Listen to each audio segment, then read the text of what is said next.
할렐루야. 오늘은 수원 온누리교회에서 국내 캠퍼스 해외 비전교회 또 CGN-TV로 함께 예배하는 모든 성도들, 또 기도처에서 함께 모여서 함께 기도하는 모든 성도님들, 또 선교지에서 사역하고 계신 귀한 선교사님들과 함께 또 전 세계 흩어진 한인 디아스포라 케이블로 또 위성방송으로 함께 하시는 모든 분들에게 주님의 은혜와 평강을 전합니다. 사도 바울이 늘 서신서에 보면 인사를 시작하고 마칠 때마다 그 서신서에는 언제나 빠지지 않는 단어가 있다면 주 예수 그리스도의 은혜가 너에게 임할지어다. 또 마지막 부분에 보면 주 예수 그리스도의 은혜와 평강이 너에게 있을지어다 라고 인사를 했습니다. 그에게 함께 하셨던 은혜가 우리에게도 동일한 은혜인 줄로 믿습니다. 은혜가 있는 곳에 언제나 평강이 있습니다. 고난 속에서도 우리가 믿음으로 서 있는 이 은혜에 있다면 예수 그리스도 안에서 우리는 이 세상이 줄 수 없는 평강을 누리는 인생을 살게 될 줄로 믿습니다. 오늘 우리에게 있어서 가장 큰 문제는 하나님의 은혜를 믿지 못하는 것에 있습니다. 이미 우리에게 주어진 은혜, 약속된 은혜, 또 우리에게 지금 베풀어지고 있는 은혜를 믿지 않는다는 것, 이것이 우리에게 있어서 가장 큰 위기요 문제인 것입니다. 이 하나님의 은혜를 믿지 않습니다. 내가 너를 사랑하노라, 내가 너를 축복하노라, 내가 너와 함께 하노라. 그런 수없이 많은 하나님의 말씀의 음성을 들어도 우리의 마음속에 다가오지 않는 것은 이 하나님의 은혜에 대한 거부감, 우리의 마음의 장벽이 하나님의 은혜를 받아들이지 않는 불신앙의 장벽이 우리 마음속에 있기 때문이죠. 왜 그럴까요? 우리 모두가 다 태어날 때부터 죄 가운데 태어났기 때문이기도 합니다. 그러나 또 다른 문제는 우리가 이 세상에 와서 가장 하나님의 은혜가 무엇인지를 경험할 수 있는 두 개의 공동체 가운데 은혜를 경험한 적이 없기 때문입니다. 하나는 가정이요, 또 하나는 교회입니다. 우리가 이 땅에 살면서 하나님의 은혜를 경험할 수 있도록 태어나면서부터 죄 가운데 태어나서 하나님의 은혜를 믿지 못하는 저희들이지만 하나님이 세우신 기관, 하나님이 직접 세우신 두 개의 영적 기관인 가정과 교회를 통해서 우리는 은혜가 무엇인지를 체험하도록 하나님은 계획하셨습니다.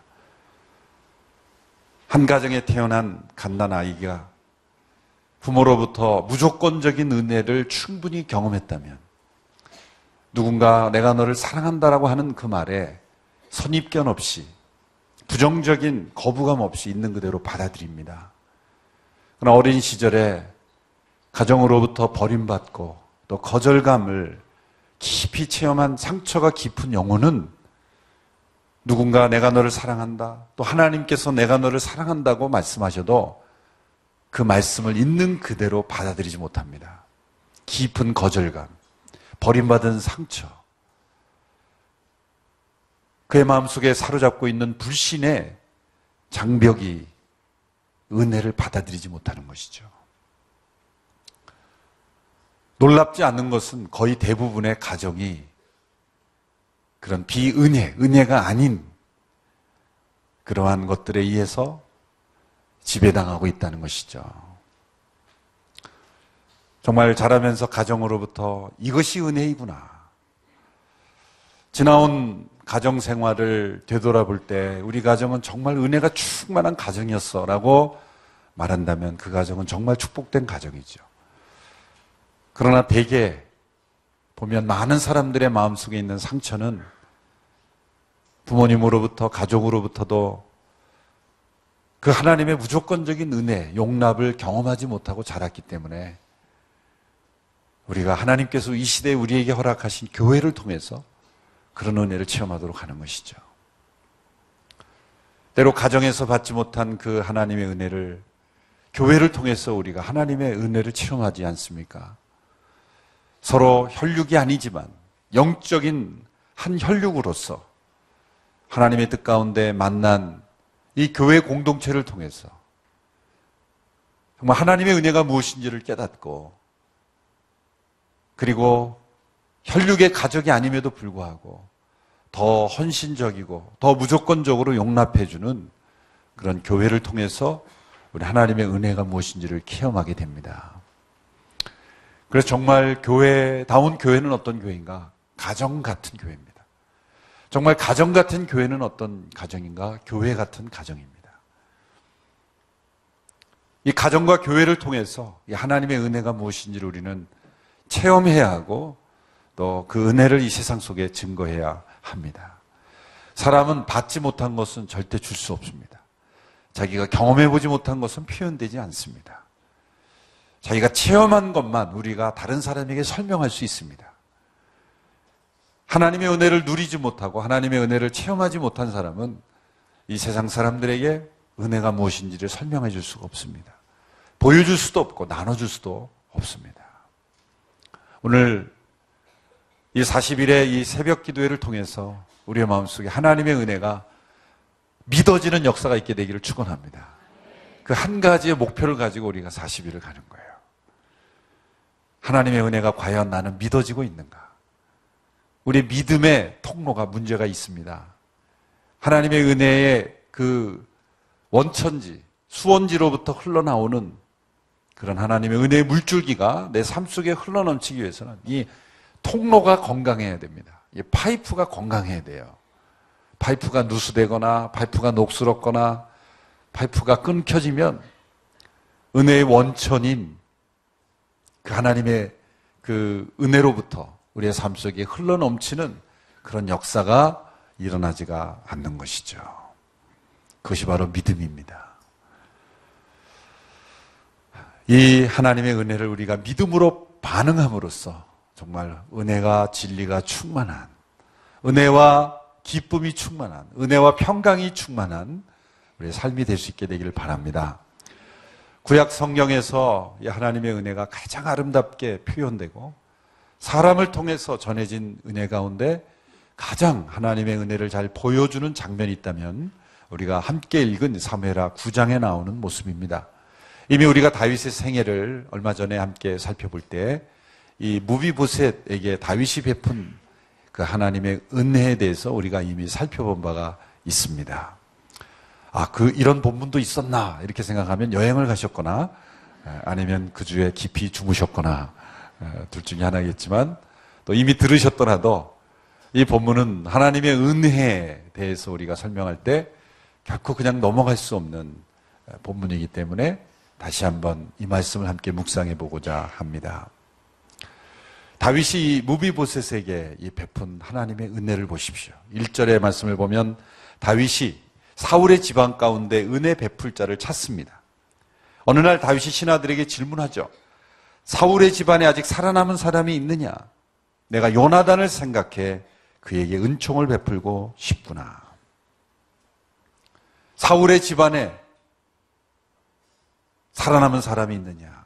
내가 요나단으로 인하여 그에게 은총을 베풀고 싶다. 하나님의 은혜는 언제나 먼저 대상을 찾아 나섭니다. 다윗은 자신이 은혜 베풀 대상을 찾고 있습니다. 우리 하나님이 은혜가 충만하신 분이기에 우리 하나님은 언제나 먼저 우리에게 찾아오시는 하나님이세요.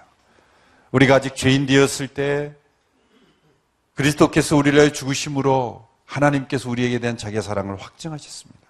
우리가 아직 연약할 때 우리를 찾아오셨습니다.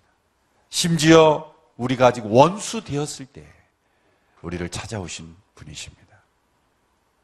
다윗이 지금 은혜를 베풀려고 먼저 찾아 나선 대상은 누구입니까? 사울의 집안에 살아남은 사람이다 그랬습니다. 요나단의 집안에 살아남은 사람, 그러면 좀 이해가 갈 수 있어요. 왜냐하면 다윗과 요나단은 의형제였고 우정의 관계를 내놓고 서로 보호해 준 어떤 그런 관계였기 때문이죠. 근데 다윗은 지금 사울의 집안이라 그랬습니다. 요나단의 집안이라 그러지 않았어요. 매우 중요한 의미가 있습니다. 왜냐하면 사울에게는 요나단 말고도 다른 자손들이 있기 때문이죠. 은혜는 언제나 대상을 축소시키지 않고 은혜의 대상을 확장시킵니다. 은혜를 베풀고자 하는 사람의 마음속에는 한 사람에게만 은혜 베푸는 것이 아니라 가능하다면 두 사람, 세 사람 은혜의 대상을 점점 확대해 가는 것이죠. 요나단을 인하여 은혜를 베풀지만 요나단만이 아니라 사울의 집안 전체를 다윗은 품고 있었다는 것을 알고 있어요. 거기에는 다윗이 헤브론에서 왕이 되어서 남왕국 유다를 다스리고 있었을 때 북쪽 지역 11지파를 다스리고 있었던 그런 이스보셋의 자손도 포함이 되는 거죠. 사실 이스보셋은 다윗과 어떻게 보면 대치되고 있었던 그런 사람 아니겠습니까? 더군다나 사울이 다윗에게 어떻게 행했는지를 생각해 보십시오. 사울의 자손 가운데 은혜를 베풀겠다고 하는 이 마음이 도대체 사람에게서 나올 수 있는 생각인가? 있을 수 없는 일이죠. 여러분이 원수의 집안에 원수를 사랑하는 것도 힘들거니와 원수의 후손을 굳이 찾아 나설 필요가 있겠습니까? 원수의 후손이 은혜를 받겠다고 은혜를 요청해 오면 혹시 생각해 볼 만 하겠죠? 그렇죠? 그것도 쉬운 일이 아니겠죠. 나를 힘들게 하고 괴롭게 하고 나를 도망하게 하고 나를 시련을 주었던 그 사람의 후손이 찾아와서 도와달라고 해도 염치가 있지. 어떻게 저럴 수가 있을까?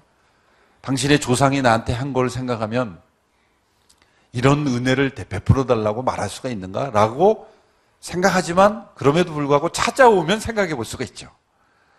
우리가 인생을 살다 보면 사업상이나 인간관계에서 누가 먼저 연락하느냐 갖고 쟁탈전 많이 하시죠? 저만 그렇단 말입니까? 그렇죠. 연락 오는지 안 오는지 기다리고 있는 사건들이 많잖아요. 내가 먼저 하면 되는데 사실은 자존심 때문에 또 그 사람이 잘못했기 때문에 잘못한 사람이 먼저 찾아와서 미안하다 그러고 또 은혜를 베풀어 달라 그래야 그래도 해줄까 말까인데 저 사람은 아무런 어떤 뉘우침도 없고 또 은혜를 구하는 마음도 없는데 내가 굳이 먼저 나서서 그런 마음이 있을까라는 거예요. 이렇게 우리의 마음속에는 은혜가 아닌 것들로 꽉 차 있어요. 그러므로 지금 다윗은 어떻게 보면 제정신이 아닌 거예요, 사실은. 우리가 볼 때는. 우리 인간의 육신의 본성으로 할 수 없는 일을 하고 있어요. 왜 그럴까요? 다윗은 지금 하나님의 말할 수 없는 은혜를 이미 체험한 사람이에요. 받지 않고는 이렇게 행할 수 없어요. 은혜가 무엇인지를 경험하지 않으면 이런 원수의 자손에게서 은혜 베풀 대상을 찾을 수 있는 길은 없는 겁니다. 여러분, 우리의 영적 목표는 바로 다윗처럼 이러한 삶을 사는 겁니다. 사울의 집안에 살아남은 사람이 있느냐? 내가 그에게 은총을 베풀고 싶구나. 우리가 만일 하나님의 이 한량없는 은혜, 이 하나님의 무조건적인 은혜, 심지어 우리가 가정에서도, 심지어 교회에서도 우리가 경험하지 못한 이 은혜를 예수 그리스도 안에서 하나님으로부터 우리가 경험한다면 우리는 이 세상에 그 누구에게도 은혜 베풀 대상을 먼저 찾아 나서는 이런 은혜의 사람이 될 줄로 믿습니다. 이 한 가지만 우리가 깊이 묵상해도 오늘 이 새벽에 붙잡고 기도할 제목이 벌써 나왔어요. 주여, 저에게 이 다윗에게 임했던 하나님의 은혜가 저에게도 이미 임한 줄로 믿습니다. 은혜를 베풀어달라고 기도하는 게 아니라 다윗에게만 이런 은혜가 베풀어진 것이 아닙니다. 오히려 다윗은 장차 오실 예수 그리스도를 예표하는 사람이었기에 우리보다도 더 계시가 불충분했어요. 이미 우리에게 다윗의 자손으로 오신 예수 그리스도, 우리의 죄를 모두 용서하시고 십자가에서 우리를 대속하신 그 예수 그리스도의 은혜가 우리 이미에게 주어져 있기 때문에 더 많은 은혜가 필요한 것이 아니라 이미 우리의 삶을 함께 하시고 먼저 찾아오시고 용서하시고 우리를 붙잡아 주시는 하나님의 은혜를 우리가 믿는 것이 필요한 것이지 더 달라고 구하는 것이 필요한 것이 아니에요. 이미 나에게 그리스도 안에 주어진 은혜를 내가 온전히 믿게 하옵소서. 나의 믿음을 강하게 주장하여 주시옵소서. 그럴 때 우리는 이 다윗과 같이 사울의 집안에서 은총을 베풀 대상을 먼저 찾아 나서고 그 대상을 확대시키고 나아가는 은혜의 사람이 될 줄로 믿습니다. 그는 자신이 은총이 아니라, 자신이 베푼 은총이 아니라 하나님의 은총을 베풀기를 원한다, 그렇게 말했습니다. 하나님의 은총, 하나님의 은혜죠. 은총이라고 번역된 단어는 사실 은혜라고 번역이 돼도 무방한 단어입니다. 여기서 은총, 은혜라고 번역된 단어는 히브리어로 헤세드라는 단어입니다. 헤세드. 이 헤세드라는 단어는 워낙 광범위하게 다양한 단어로 번역이 되죠. 구약에 보면 인애라고 하는 단어도 어질인자 사랑했자라는 단어로 번역이 되어 있죠. 영어로 된 걸 그대로 번역한, 한자로 번역한 거죠. loving kindness다. 그래서 또 우리말 성경에는 친절이라고도 번역이 됐어요. kind라는 단어에 더 초점을 둔 거죠. 또 자비라는 단어로도 번역이 됐고 어떤 경우는 사랑이라는 단어도 번역이 됐어요. 그러니까 이 헤세드라는 단어는 그냥 사랑 혹은 은혜, 친절, 자비 어느 한 단어로 설명하기가 너무나 깊은 단어라는 거예요. 헤세드. 그래서 영어 성경에 보면은 하여튼 번역마다 전부 다릅니다. 어떤 단어에는, 어떤 번역에는 unfailing love다, 실패하지 않는 사랑이다. 또 loving kindness다. 또 어떤 번역에는 steadfast love다, 견고한, 무너지지 않는 사랑이다. 그렇게 번역하기도 했습니다. 한마디로 말하자면 이 헤세드는 무엇입니까? 나에게 되갚을 수 없는 사람에게 베풀어주는 은혜입니다. 혹은 내가 은혜를 베풀어도 은혜인 줄 깊이 깨닫지 못하고 감사하지도 못하는 사람에게 베풀어주는 은혜입니다. 나의 사랑을 배신하고 나의 사랑을 거절한 사람에게 또 계속해서 주어지는 은혜입니다. 그리고 어떠한 상황과 형편에서도 포기되지 않는 사랑입니다. 결코 끊어지지 않는 사랑입니다. 이것이 헤세드의 은혜입니다. 다윗은 하나님으로부터 이 헤세드가 무엇인지를 체험했어요. 하나님으로부터 오는 이 헤세드를 경험한 사람은 그 대상이 누구인지, 그 사람의 허물을 뛰어넘을 뿐만 아니라 그 사람의 배신도 뛰어넘을 뿐만 아니라 감사치 아니하는 그 사람의 영혼도 뛰어넘을 뿐만 아니라 심지어 나를 대적하고 있는 사람도 뛰어넘는 그런 은혜를 베풀 수가 있다는 거죠. 육신의 본성을 뛰어넘는 하나님의 은혜의 사람이 되는 것입니다. 이런 은혜를 베풀고자 하는 대상이 누굽니까? 무비보셋이라는 사람입니다. 무비보셋. 이 무비보셋은 요나단의 아들이었죠. 그는 5살 때 블레셋과 전쟁이 일어났을 때 할아버지 사울과 아버지 요나단이 함께 전쟁터에 나가서 죽게 되고, 그리고 블레셋이 왕궁에까지 쳐들어와서 완전히 유린해버렸죠. 왕궁이 쑥대밭이 되었을 때 이 무비보셋의 유모가 그 무비보셋을 안고 함께 도망하다가 실수로 떨어뜨렸어요. 그 아기를. 떨어지는 바람에 다리에 상처를 입었어요. 근데 도망하고 있는 상황이었기 때문에 제대로 치료를 받지 못해서 두 다리를 못 쓰는 장애인이 되었던 것입니다. 그는 하루아침에 가족, 부모님을 다 잃어버렸고 또 몸에 장애를 얻게 되었어요. 오늘날에도 장애를 갖고 살아가는 것이 큰 불편이고 어려움이 많지만 그 당시에는 더더군다나 그런 사회였죠. 편견과 차별이 심했던 그 시대, 더군다나 이 무비보셋은 왕족의 후예입니다. 고대 왕정 시대에는 이전 왕조의 후예들은 철저하게 숨어 살아야만 했어요. 왕족이 바뀌면 이 배반 또 반역, 혁명의 그 불씨를 제거하기 위해서 이후의 왕들은, 이전 왕족들은 다 멸절시키는 것이 관례요 문화였고 또 사람들이 용납, 당연히 그런 것이다 생각했기 때문에 모두 다 왕족은 숨어 살았던 그런 시대. 그는 그의 몸이 장애를 입었을 뿐만 아니라 철저하게 버림받고 숨어 지나야만 했던 인생이었습니다. 그가 살았던 곳은 로두발이라고 하는 그런 지역이죠. 로두발이라는 건 히브리어로 로라는 건 아니라 그런 뜻이에요. 영어로 노, 아니다라는 게 로. 드발, 데바르라는 게 목초지. 그러니까 목초지가 아니니까 황무지죠. 강조할 때는 그렇게 표현을 하는 거예요. 황무지, 아무것도 없는, 사람도 살 수 없고 동물도 살 수 없는 황무지에 그는 혼자 숨어 살았던 거예요. 그런데 사울의 종 가운데 시바라는 종이 그 스토리를 알고 있었고 정보를 알고 있었기 때문에 다윗에게 정보를 제공합니다. 무비보셋이라는 자가 살아 있습니다. 아무도 모른다고 생각했고 또 버림받은 상처, 이 무비보셋의 마음 속에는 이 역사로부터 버림받은 상처, 나는 버림받은 인생이다. 나는 숨어 살아야 되는 인생이다.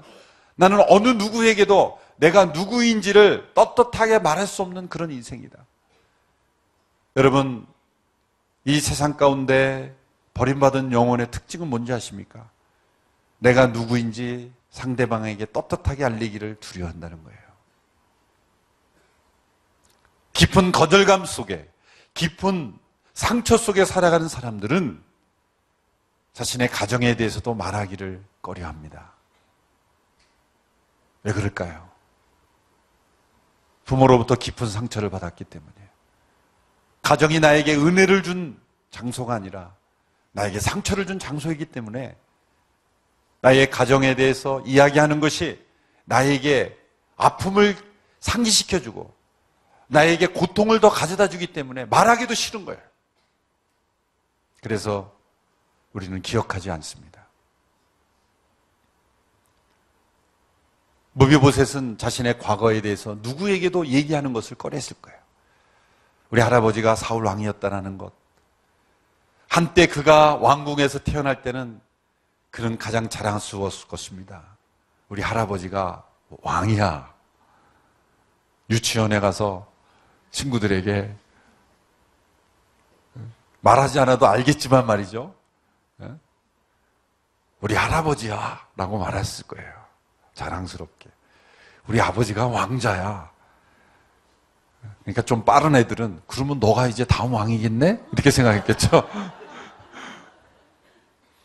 그런 어떤 그 프라이드를 가지고 있었을지도 모르죠. 그러나 하루아침에 그는 모든 것을 잃어버렸어요. 5살이지만 이미 알 걸 다 아는 나이 아니겠습니까? 5살이면. 그렇죠? 인생이 무엇인지 모릅니까? 요즘 뭐 3살짜리 애들도 인생을 안다 그러더라고요. 어느 유치원에서 3살짜리가 어느 남자아이가 여자아이에게 나 너 참 좋아해. 나 너 참 좋아해. 그러니까 여자아이가 우리 이래도 되는 거니? 그랬다는 거예요. 그랬더니 그 남자아이가 그랬다는 거예요. 우리가 1~2살이냐? 3살이니까. 뭐 그 당시에 5살이 어떤 정신 연령이었는지 모르겠지만 어쨌든 그런 깊은 그 상처 속에 정말 왕궁이 유린당하는, 도망다니면서 자신의 2다리를 못 쓰게 되고 숨어 지내면서 자신의 과거에 대해서 얘기할 수 없는 이 무비보셋의 마음속에 있는 거절감, 뭐라고 말로 표현할 수 없는 그런 깊은 상처와 버림받은 아픔은 한 번도 누구에게도 이야기해보지 못한 깊은 마음속에 응어리가 있었을 거예요. 어떻게 해석할 수 있겠습니까? 누가 무비보셋을 치유할 수 있겠어요? 누가 그를 위로할 수 있겠습니까? 그런 무비보셋이었습니다. 그가 그렇게 된 것은 또 자신의 잘못이 아닌 거예요. 자신이 사고를 일으켜서 문제가 된 것도 아니고 자신이 어떤 잘못 선택한 거로 인해서, 성인이라면 말이죠, 내가 판단을 잘못해서 이렇게 됐다면 내가 잘못한 거라고 생각하겠죠. 그러나 어린 시절 자신은 아무 잘못이 없어요. 자신의 선택의 결과가 아닌 운명처럼 다가온 그러한 고통 속에서 그는 도무지 그 상처와 아픔에서 헤어날 수 없었던 거예요. 성인이 될 때까지 그는 자신이 어떤 사람인지도 말할 수 없고 자신의 과거, 자신의 환경, 자신의 부모, 가정에 대해서도 아무에게도 말할 수 없는 그런 깊은 상처 속에 살아가고 있었던 영혼이었습니다. 그러던 그에게 어느 날 사람들이 찾아왔어요. 정보원처럼 보이는 사람들이 찾아와서 배를 눌렀습니다. 노크를 합니다. 여기가 무비보셋이 사는 집입니까? 뭔가 심상치 않은 거죠. 네, 제가 그렇습니다만 같이 좀 가주셔야 되겠습니다. 그 말을 들었을 때 무비보셋이 순간 올 곳이 왔구나. 드디어 다윗 왕이 나를 찾아냈구나. 그리고 떠오른 것은 이제 나는 죽었구나. 더 이상 이 로드발에서 숨어 사는 내 인생이 이렇게 끝나는구나. 그렇게 두려워하며 떨면서 다윗 왕에게 나아가는 한 걸음 한 걸음이 마치 사형장으로 끌려가는 그러한 사형수처럼 그는 무거운 발걸음을 내딛었을 겁니다. 드디어 운명의 만남이 이루어졌어요. 다윗 왕 앞에 섰을 때 무비보셋은 두려워 떨고 있었어요. 차마 얼굴을 들고 서 있지 못했습니다. 푹 얼굴을 숙이고 이제 나는 죽은 목숨이구나라고 생각하는 그런 무비보셋에게 다윗은 다가갑니다. 그 장면을 하면 저 멀리 무비보셋이 무릎 꿇고 엎드려 있고 다윗 왕이 높은 보좌에 앉아서 소리치면서 외치는 것이 아닙니다. 원수의 자식을 향하여 어떤 저주와 욕설과 조롱을 내뱉은 것이 아니라 그는 아마 무비보셋이 있는 자리에까지 내려갔을 거예요. 그래서 차마 얼굴을 들지 못하는 무비보셋의 얼굴을 들게 하고 그의 손을 잡아서 일어나게 하면서 이렇게 말했을 겁니다.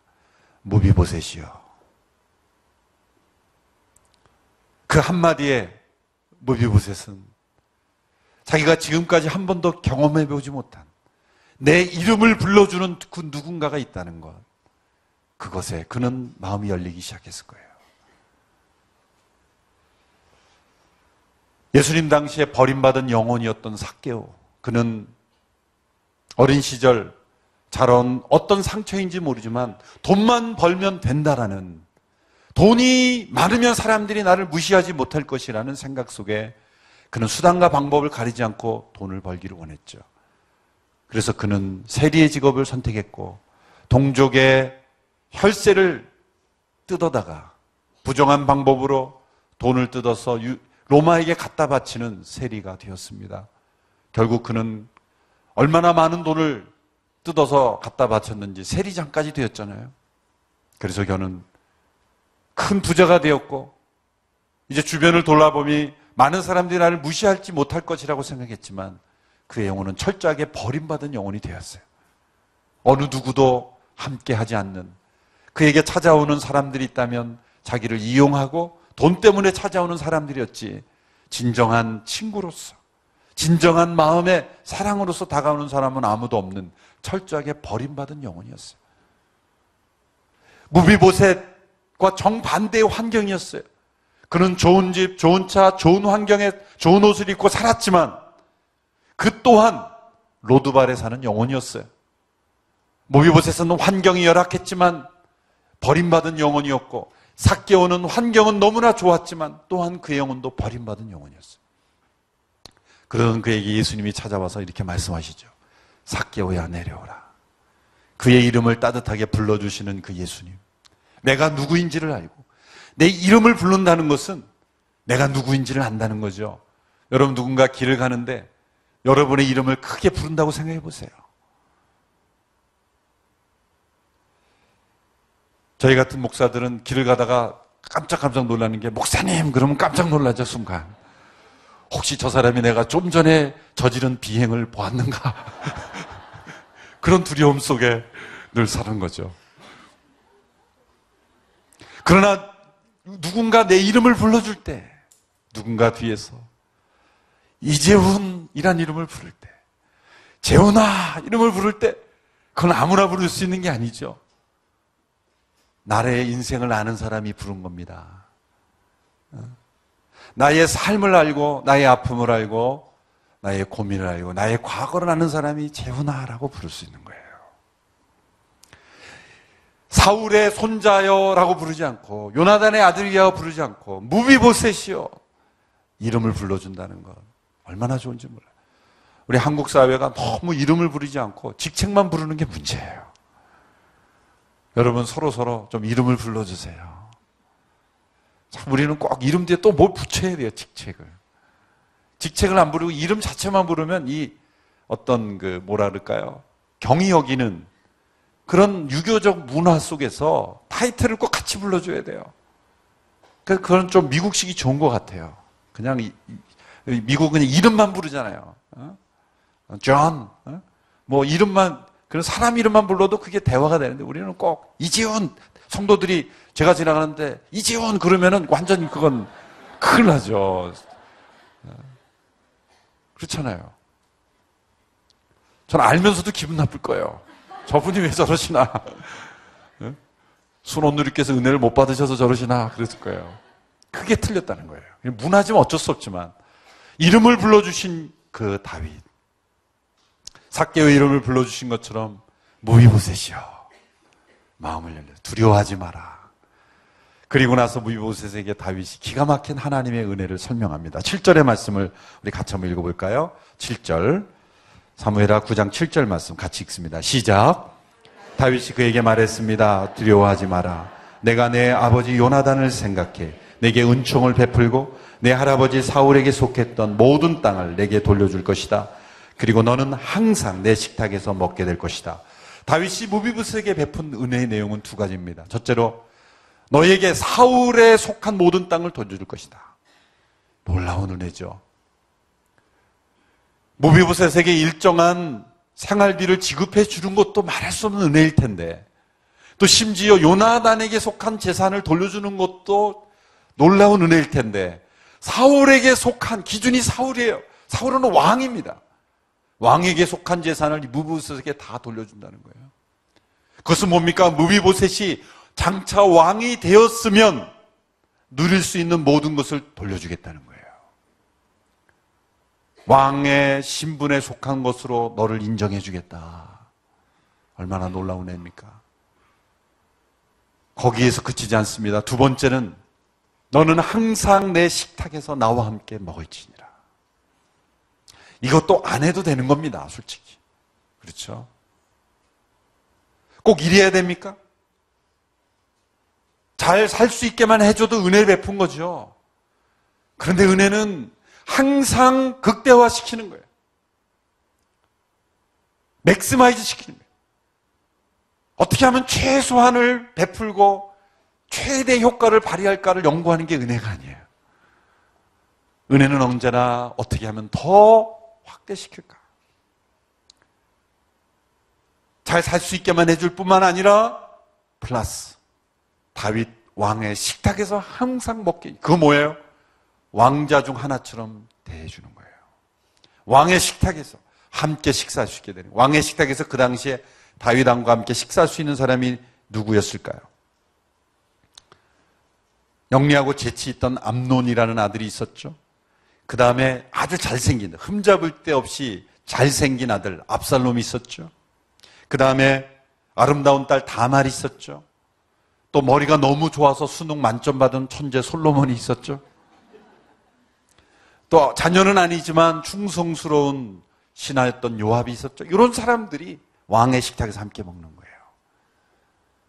최고의 지도자가 다니는 그런 만찬장, 연회장도 있지만 가장 가까운 사람들만 식사하는 내실이 있잖아요.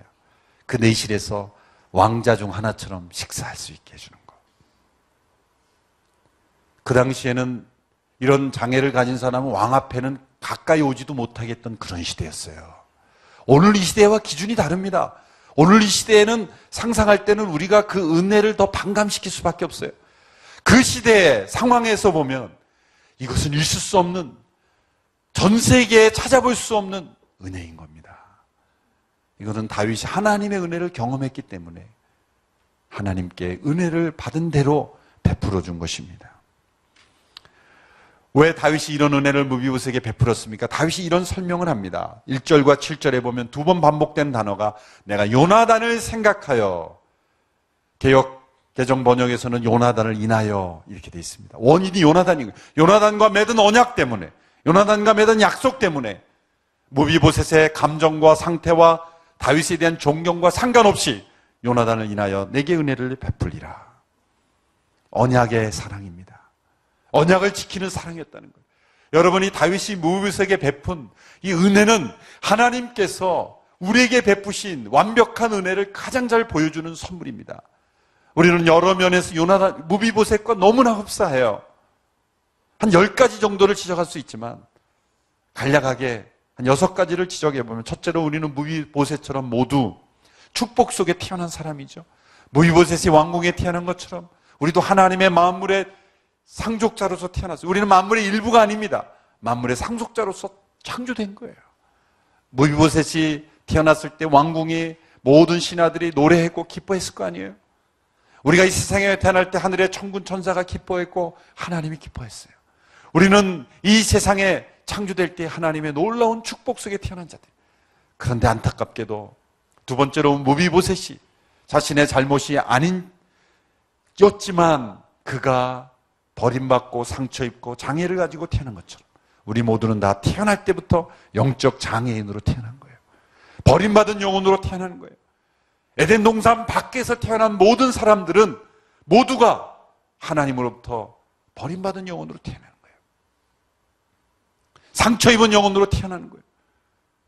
세 번째로, 그래서 우리는 무비보셋처럼 모두가 숨어 사는 인생으로 태어나는 거예요. 숨어 사는 인생으로 태어나는 거예요. 로드발에서 어느 누구에게도 내가 누구인지 설명할 수 없는 숨어 사는 인생. 심지어 하나님으로부터도 우리는 피하고 숨어 사는 인생. 하나님을 가까이 하지 못하는 인생으로 우리는 살아왔다는 거예요. 그리고 네 번째로, 하나님은 우리에게 은혜를 베푸실 때 다윗이 요나단과의 약속을 지키려고 은혜 베푼 것처럼 하나님은 예수 그리스도께서 우리에게 베푸신 십자가의 은총, 십자가의 약속, 새로운 언약의 기초에서 우리에게 은혜를 베푸는 거예요. 하나님 우리에게 날마다 우리에게 말씀하십니다. 내가 예수 그리스도로 인하여 너희에게 은혜를 베푼다. 우리에게 은혜가, 하나님의 은혜가 부어지는 그 유일한 통로, 온전한 통로는 바로 예수 그리스도이십니다. 예수님이 우리에게 성찬을 베푸시면서 내가 새로운 언약을 베푼다. 은혜의 언약, 깨어지지 않는 언약. 이 언약에 대해서는 이후에 이제 다음 주, 그 다음 주에 이 하나님의 은혜의 언약에 대해서 함께 묵상하려고 합니다만, 예수 그리스도께서 우리에게 베풀어 주신 새로운 언약, 하나님께서 예수 그리스도로 인하여 우리에게 은혜를 베푸신다는 거예요. 다섯 번째, 무비보셋이 다윗 앞에 나와서 받은 은혜는 뭡니까? 단지 물질적인 보상, 권리 회복만이 아니에요. 다윗과 함께 그 식탁에서 친밀한 교제를 나눌 수 있는 은혜예요. 하나님이 우리에게 예수 그리스도의 은혜를 베푸실 때는 그냥 우리에게 주어진 권리만 회복시킨 것이 아닙니다. 이 땅을 살면서 천국에 갈 수 있도록 보장만 해준 것이 아닙니다. 이 땅을 살면서 우리는 하나님 아버지와 식탁의 교제를 매일매일 나눌 수 있는 은총을 얻게 된 거예요. 시편 23편 5절에서 다윗은 이미 이런 고백을 했어요. 시편 23편 5절의 말씀을 우리 개역개정 번역으로 우리 같이 한번 읽어보실까요? 시작. 주께서 내 원수의 목전에서 내게 상을 차려주시고 기름을 내 머리에 부으셨으니 내 잔이 넘치나이다. 원수의 목전에서 내게 상을 베풀어 주신, 이거 무슨 상이에요? 잘했을 때 주는 상이 아니라 밥상입니다. 함께 식탁의 교제를 나누는 거예요. 우리가 이 땅을 살면서 예수 그리스도 인하여 받은 은혜는 뭡니까? 하나님 아버지와 더불어 날마다 식탁의 교제를 나눌 수 있는 거예요. 큐티는 뭡니까? 이 세상 광야를 살아가는 우리들, 원수가 득실되는 이 세상 가운데 하나님과 앞에서 하나님과 더불어 왕의 식탁에서 교제하는 것입니다.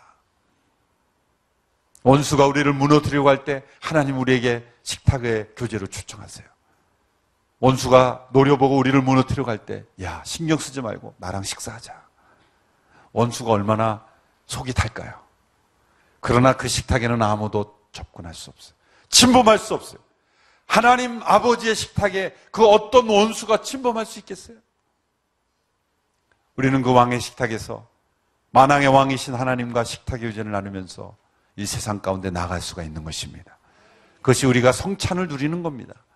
매일매일 말씀으로 더불어 하나님과 교제하는 것입니다. 이 왕의 식탁에서 왕과 교제할 수 있는 은혜, 이것이 무비보셋이 누렸던 은혜요, 바로 저와 여러분이 누릴 수 있는 은혜인 줄로 믿습니다. 다윗은 무비보셋을 끝까지 책임졌어요. 하나님은 우리를 끝까지 책임지시는 은혜를 베풀어 주십니다. 오늘 그리스도 안에서 우리에게 주어진 은혜, 무비보셋을 통해서 나타난 이 아름다운 은혜의 그림이 저와 여러분에게도 예수 그리스도 안에서 주어진 은혜입니다. 우리에게는 만물의 상속이 약속되어 있어요. 사울의 집안의 모든 재산을 우리에게 무비보셋에게 되돌려 준 것처럼 만물의 상속자로서의 권리를 다 회복시켜 주실 뿐만 아니라 이 땅을 살면서 아버지 하나님과 교제할 수 있는 놀라운 축복과 은혜를 주셨습니다. 이제 우리 마음속에 있는 모든 거절감, 버림받은 상처, 이 세상으로 받았던 모든 마음의 고통, 내 잘못이 아님에도 불구하고 내가 가정과 심지어 교회에서조차 내가 버림받았던 그 영혼, 그 모든 것들이 이제 예수 그리스도 안에 있는 은혜로 말미암아 다 치유되고 회복되는 역사가 있게 되기를 축원합니다. 그 하나님의 은혜로 더불어 우리가 그 왕의 식탁에 참여할 수 있는 그러한 놀라운 은총을 날마다 누리게 되기를 바랍니다. 아마 무비보셋이 아마 눈총을 받았을 거예요. 주변 사람들로부터. 저 사람은 누군데 왜 이렇게 이 식탁에서 먹나? 불편한 다리 때문에 좀 늦게 나왔을지도 몰라요. 그래서 암논 솔로몬이 좀 눈치를 줬을지 몰라요. 그렇지만은 사람들의 눈총을 의식할 필요가 없습니다. 왕의 식탁에 초대한 사람은 왕이기 때문이에요. 다윗 왕이 나를 초대했다면 사람들이 눈총을 줘도 신경 쓸 필요 없어요. 여러분, 하나님의 은총을 깊이 누린 사람은 사람들의 눈총을 의식할 필요가 없는 거예요. 여러분, 사람들의 눈총을 의식하는 인생이 아니라 하나님의 은총의 눈길만 바라보는 저와 여러분 되기를 주님의 이름으로 축원합니다. 기도하겠습니다.